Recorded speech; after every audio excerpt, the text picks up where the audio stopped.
Hello, and welcome to Dyslexia Devoted, the podcast dedicated to building awareness, understanding, and strategies to help those with dyslexia. I'm your host, Lisa Parnello, dyslexia therapist and founder of Parnello Education Services. Join me as we dive into today's episode of Dyslexia Devoted. Hello, and welcome back to another episode of Dyslexia Devoted, or possibly your very first episode. Episode 104 is all about the importance of structures and routines. Something I have none of this week whatsoever. As always, I'm taking my inspiration from the world around me because when you guys don't put in a request for an episode, you get whatever's on my mind. This week, it is the lack of structure and routine and never knowing where I will be tomorrow until 5 p.m. the day before, which is driving me nuts. I am on call for jury duty, and we all know how much many people dread it. I don't dread it so much for the fact of being on a jury. I dread it more on the fact that, A, it means I have zero income because I'm a small business owner and don't make any money if I don't go to work. And B, that I have no idea what tomorrow will be. So every time I see the kids this week, I have to say, I might see you tomorrow, I might not. Or I might see you on Wednesday when I usually do, or I might not. One of the kids this week actually told me, I don't like that. I like my routine. I like that I know I always see you on Wednesdays in the summertime. And this child was actively bothered by the fact that we were going to mess with his routine, that he knows where he's supposed to be on certain days, and this is one of the places he's supposed to be and likes to be. And being able to say, I have no idea if I will see you on Wednesday, I'm sorry, is not really something that flies with an 8-year-old. So let's talk about structure and routine, because it is something that so many kids rely on, and a lot of adults think is boring.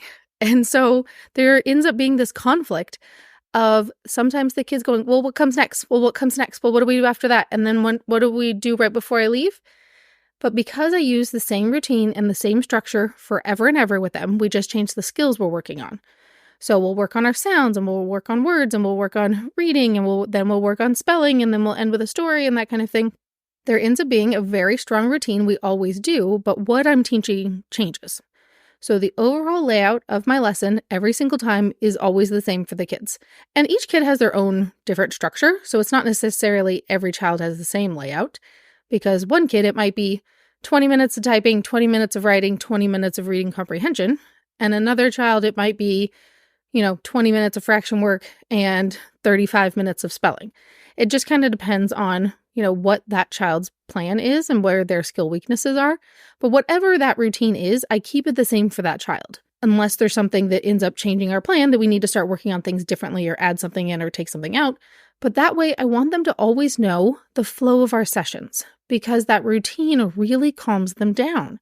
When they know what to anticipate and they know what's coming next, they're less anxious. Kids often have a lot more anxiety than adults give them credit for, and the not knowing what comes next is really a big one. So if you can have a general routine of we always do it this one way, there's a lot less stress involved. And the kids know what's happening next, and then their energy levels are a lot calmer. And calmer children are happier children, and happier children leave happier adults. It's a chain reaction. And we have to make sure that we can control some of those triggers that make that chain reaction turn into like a fireworks explosion. We want it to be a peaceful day for all of us. So if we can have a semblance of routine, they are calmer. They actively participate in whatever it is you want them to do better because they know what it looks like and when it will end and how it goes. It's the constant not knowing that they don't know how to respond when they don't know what's going to come next. And I often see it in this period of summertime where kids are just getting started with me. They want to go, what goes next? And then what do we do? And then what do we do? And then when do I go home? How much time is there left? And then after a couple of sessions, once they figure out what their routine with me is, then they know what to expect. They know what comes next, and they're not so anxious anymore. And when they're in that calmer state, that's when the true learning gets done, when they know what to expect. So when I had a classroom, there was always a schedule on the board. Always, always, for my entire teaching career, just by showing them where we are. And I would actually physically move like a star or an arrow or a pointer finger, whatever I was using that year, down the schedule. And so the kids could see where we were at. And I teach them how to tell time on a real clock with hands, because you would not believe how many children come into my office and say, but I can't read the clock. Well, you're going to learn that. because I do not have digital clocks in my office. Okay, well, I do on my phone, but I don't tell them that. They know it, and every once in a while you'll get a sneaky kid that'll touch my phone to see what time it is. But I try to get the kids to be able to read analog clocks and know we are done when it's 5 minutes till the hour, because I do 55-minute sessions. Now, another key reason for this routine and structure is executive functioning. A lot of times kids with dyslexia and other learning differences have no executive functioning. That ability to plan and time manage and do things in a predictable way does not actually come naturally for them. So if we can teach them how to do routines and structures, it makes life a lot easier. And what I try to teach them is if we do it in the same way every time, the odds of us forgetting to do something are much smaller. When you practice your vowel sounds and you change up the order all the time for the sounds of the letter E, sometimes you start with the long vowel, sometimes you start with the short vowel, the odds of forgetting one of them are much higher compared to if you always do it in the same order. So I will change the order of which letters I'm teaching. Like first we'll start with an A, and then the next day we'll start with O, and the next day we'll start with I. So we will change up the order, but within that, the different sounds of those letters, I try to keep them in the same order so they don't forget what's the third sound that Y can say. So if you can teach the kids the structures and routines and get them to do things in the same order, it really helps with their executive functioning to be able to learn strategies for planning if it doesn't come naturally. It's the whiteboard calendar I have on my wall every day that the kids always look at. It's really there for me, but part of the reason I keep using it there in such a public place for my own personal calendar on the wall is to teach the kids that I plan, that there is a plan, that there is some color coding to make a strategy. There is a way for me to know when my payday is, and I can know when to structure my money around that. And to know that there is a thought process that happens. So many things we do as adults, we just do them, but we don't necessarily explain to kids why we do them.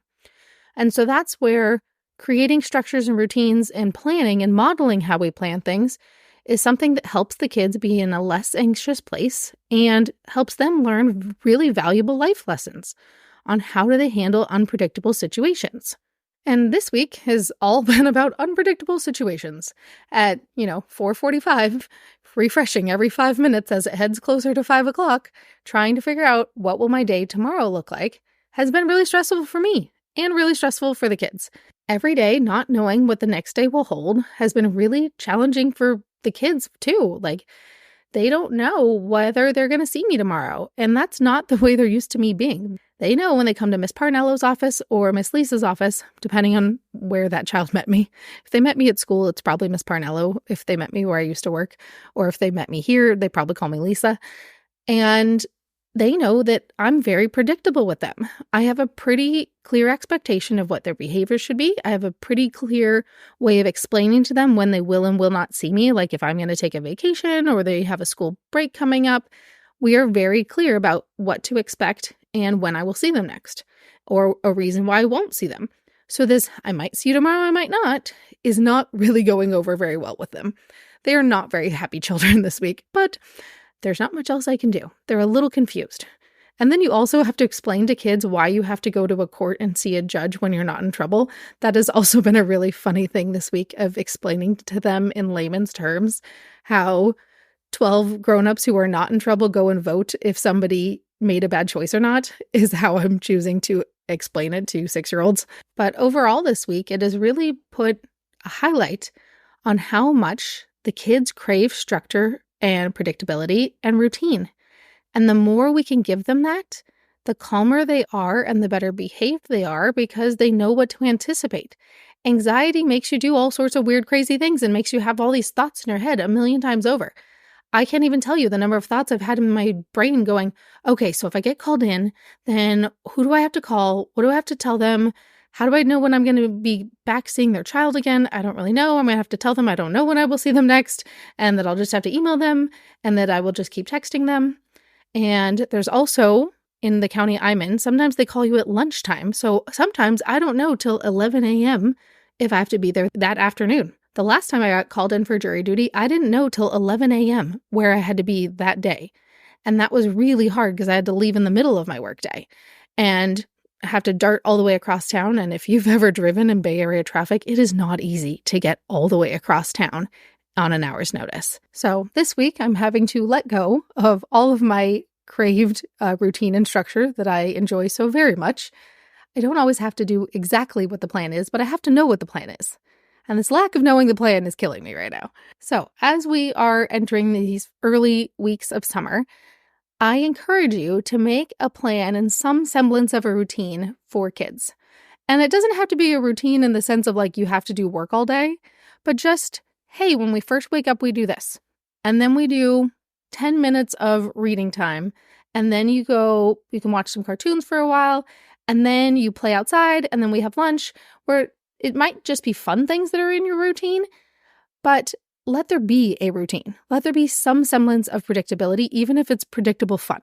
So routine and predictability don't necessarily always have to mean work. They can sometimes mean fun. So there's one place I go every Friday night where I know I can show up there, and there will guaranteed be some friends that I know that will be there. And that's my routine for Friday evening up in the mountains. It is a fun routine. It's not necessarily a routine in a bad kind of way. It is a predictable time to know that there will be a happy moment in my day. I especially like having that Friday routine after something not so pleasant. So since I often don't tend to work Fridays, since I work such really long days, Monday through Thursday, there is an exception for summer. I am working a couple hours on Fridays, but I do something rather unpleasant like yard work right before my Friday fun routine, because then there is a reward at the end of the thing that I don't really want to do, and it gives me the motivation to finish doing the thing I don't want to do because there's something fun to look forward to afterward. So help kids create routines, even if they're fun routines, because summertime can be crazy. So if you can put some structure into it, it makes everybody a little bit better behaved in the world of kids if they know what to anticipate, and especially if they're anticipating something amazingly fun. All right, that's it for today. I will hopefully see you next week. The thought of jury duty is throwing things for a wrench this week. So there's a chance I might have to be doing a bunch of tutoring work or makeup sessions in other weird hours. So we shall see. I will hopefully see you very soon. Have a great day. See you next time.